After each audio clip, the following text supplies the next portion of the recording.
Now let's take a look at how the iPad can be useful when we deal with diversions.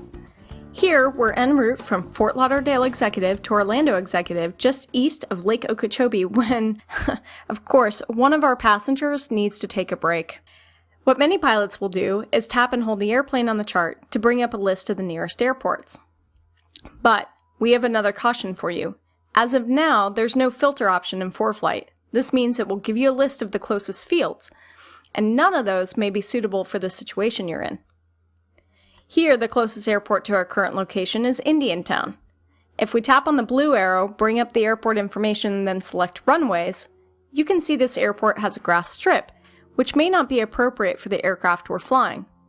And if you look at the airport on the chart, it's immediately obvious that it's not a paved airport, and that's why we always say, start with the chart. And when we're looking at the chart, ForeFlight has a ruler feature that can be really useful when considering diversion airports. When we put two fingers down, the ruler pops up and we can look at distance, time, and fuel to get to Glades or Gwynn. Oh, we can't go there because there's a restricted area. Witham or Okeechobee County. Since that's in our direction of flight and only 10 minutes, let's go there. Which brings us to pro tip number 6. Make sure you're always reviewing the airport data of your selected airport for runway length, surface, obstacles, etc. to make sure it's suitable. If we press and hold on Okeechobee County and select the blue arrow, we can start reviewing information about the airport to see if it'll meet our needs for the diversion. We can quickly take a look at weather, runway information, airport and ground transportation services, and FBO information, including which services they provide, all within a matter of seconds. Ha! Look, there's even a restaurant on the field so that the passenger has guaranteed restroom. No bushes for my passengers. Now, let's take a look at using the iPad for IFR diversion planning. So here's the scenario. My planned flight is from Burbank to San Francisco, but after shooting the ILS 28 right approach, the weather's still below minimums and I can't get in. So I just went missed and I'm now changing my destination with ATC to my filed alternate of Sacramento International. But here we have a caution for you. You know that single pilot missed approach is the highest workload of all phases of flight.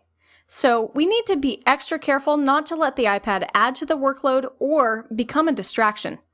First thing is first, fly the airplane, reconfigure your avionics, and communicate as necessary. You can use the iPad for simple chart reference, but hold off on anything else until the situation is stabilized. Only then should you consider setting up the iPad for the diversion reroute.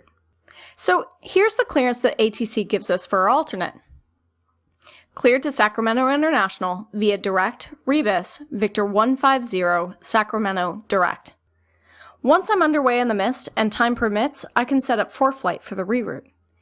The cool thing in ForeFlight is all I have to do is go into my route line in Maps and enter in KSMF at the end of the route after KSFO. Now, ATC hasn't cleared me direct, but at least I get a clear picture of the low altitude IFR chart of what I'm looking at in terms of MOA, AROCAs, MRAs, etc.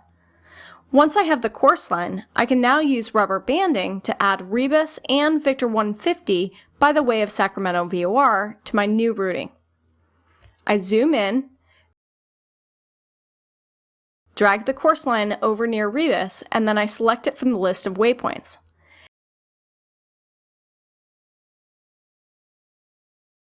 Then I scroll over to the Sacramento VOR and again drag the course near the VOR and select it from the list of nav aids.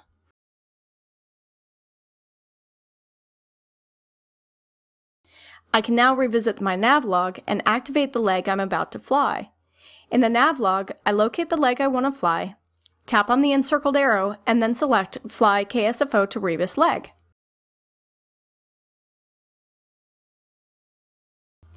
Let's look at how we would do the same thing in Jeppesen Mobile FD. The first thing I'm going to do is move the old destination to the end of the route. By double tapping directly on KSFO, I can then choose Cut. Now, I can type in KSMF as my new destination. Then I can go to the end of the route box, add a space, and tap to paste KSFO to the end of the routing. Now let's zoom in on the chart area and look at the grid moras for terrain clearance. To be able to see them more clearly, we need to declutter the chart, so let me turn off the airways. And now I can easily see that we're clear of all terrain at my assigned altitude. Now to change my course line, let's turn airways and intersections back on, which lets us use rubber banding, like in the previous example, to insert Rebus and Sacramento VOR into our route.